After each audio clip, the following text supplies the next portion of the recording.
O momento político que antecedeu o dia 4 de abril de 1964, dia em que o Congresso Nacional declarou vago o cargo de presidente da República, porque o nosso presidente João Goulart fugiu do país, não era nada tranquilo.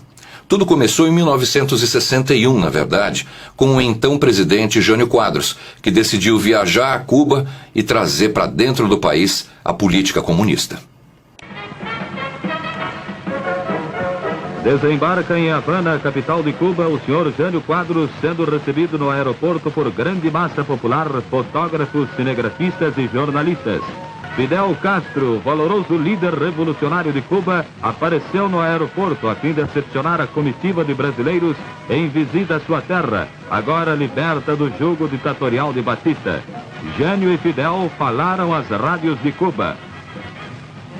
Manteve ainda o líder cubano animado bate-papo com elementos da comitiva nacional. A confraternização foi das mais perfeitas. Olhado e admirado como um deus em Cuba, Fidel tem inspirado muita gente a fazer alguma coisa pelos desprotegidos. Pena que os outros fiquem apenas na inspiração.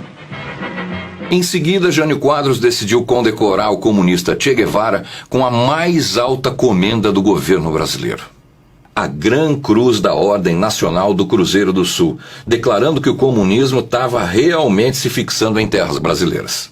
O Partido Comunista do Brasil havia fechado parceria com o governo de Fidel Castro para que tropas revolucionárias brasileiras fossem treinadas pelo Exército Revolucionário Cubano.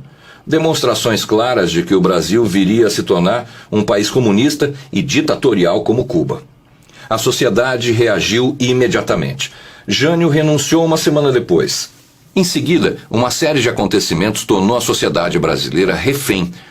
Era realmente escrava de atos de corrupção, ações governamentais impopulares e desgoverno completo.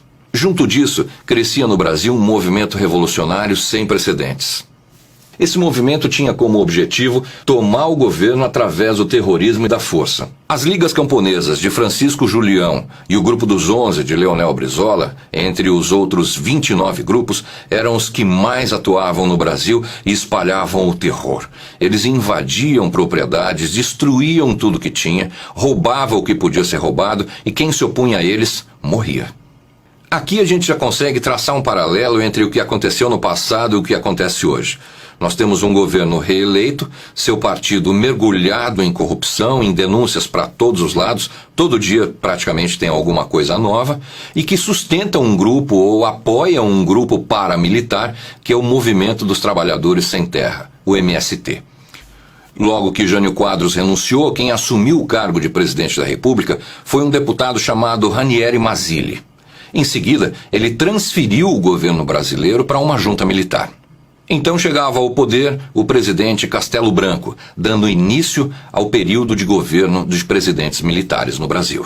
Com o presidente Castelo Branco no poder e os militares donos da situação, restou aos comunistas, ou pelo menos parte deles, se exilar, sair do país. Muitos foram para o Uruguai.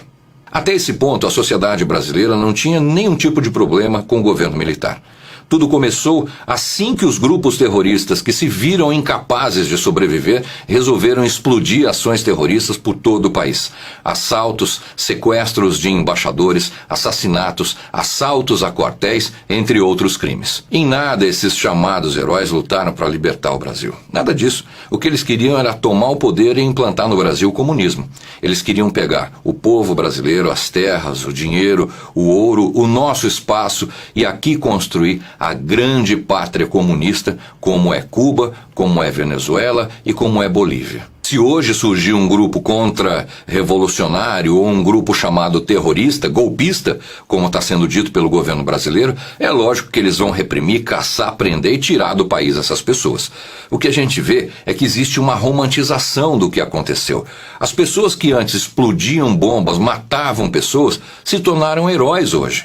Hoje, eles são donos da nossa liberdade, eles são donos do direito de tudo que a gente pode reivindicar na sociedade. Golpismo é viver de corrupção e tentar calar a boca do povo brasileiro. Ditadura é o que nós vivemos hoje. Eu vou dizer para vocês apenas uma coisa. E eu quero que a imprensa publique. Eu quero paz e democracia. Mas se eles não querem, nós sabemos brigar também. Sobretudo quando o João Pedro Estéreo colocar o exército dele do nosso lado. Um abraço, gente! Golpe em 1964.